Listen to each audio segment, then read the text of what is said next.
மேகதாது அணையை கட்டினால் அதனை முழுமையாக பராமரிக்கும் உரிமையை தமிழக அரசிடம் கர்நாடக அரசு வழங்குமா என பாமக தலைவர் அன்புமணி ராமதாஸ் கேள்வி எழுப்பியுள்ளார். ராசி மணல் அணை கட்டுமானத்திற்கு ஆதரவு கோரி தமிழ்நாடு காவிரி விவசாயிகள் பாதுகாப்பு சங்க தலைவர் PR பாண்டியன் அன்புமணி ராமதாஸை சந்தித்தார். அப்போது பேசிய அவர் மேகதாது அணை கட்டக்கூடாது என்பது தமிழகத்தின் நிலைப்பாடு என தெரிவித்தார்.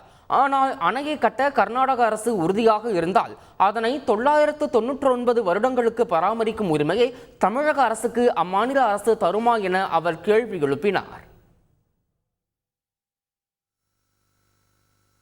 முல்லை பெரியார் அணை 999 வருஷத்துக்கு தமிழ்நாட்டுக்கு லீஸ் கொடுத்த முல்லை பெரியார் போன்ற இது மேகதாது தமிழ்நாட்டுக்கு 999 வருஷம் லீஸ் கொடுக்கட்டும், எங்க கட்டுப்பாட்டில் இருக்கட்டும், நாங்களே அந்த அணையை ஆபரேட் பண்றோம். அது ஒத்துப்பாரான்னு கேளுங்க. கர்நாடகா கேட்கறது 5 TMC தான், நாங்க 20 TMC கொடுக்கிறோம். ஆனா நாங்க ஆபரேட் பண்ணணும், நாங்க கட்டிக்கிறோம், நாங்க அது பாதுகாப்பு கொடுக்கிறோம், எங்க கட்டுப்பாட்டில் இருக்கோம். தண்ணி நாங்க கர்நாடகா கொடுக்கிறோம். ஒரு வினாடிக்கு 11,500 கன அடி விடுங்கன்னு சொல்றாங்க.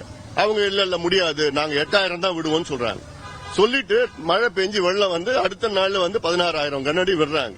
அப்ப அந்த அளவுக்கு ஈகோ வச்சுக்கிற கர்நாடக அரசு அவங்க கிட்ட பேச்சுவார்த்தை எல்லாம் இந்த ஃபார்முலா நான் சொல்ற ஃபார்முலா ஒத்துப்பாங்க, நீங்க போய் கேளுங்க அவர்கிட்ட. ராசி மணல் திட்டம் என்பது கிட்டத்தட்ட ஒரு 64 TMC கொள்ளளவு கொண்ட ஒரு திட்டமாக அதை கொண்டு வரலாம். கர்நாடக அரசு மேகதாது அணை கட்ட வேண்டும் என்று அவருடைய கோரிக்கை.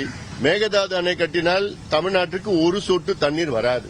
தமிழக மக்களுக்கு பயன்பெறுகின்ற இந்த ராசிமணல் திட்டத்தை தமிழக அரசு முதலமைச்சர் குறிப்பாக கொண்டு வர வேண்டும் என பாட்டாளி மக்கள் கட்சியினுடைய நிலைப்பாடு. செய்திகளை உடனுக்குடன் தெரிந்து கொள்ள உடனே சப்ஸ்கிரைப் பண்ணுங்க.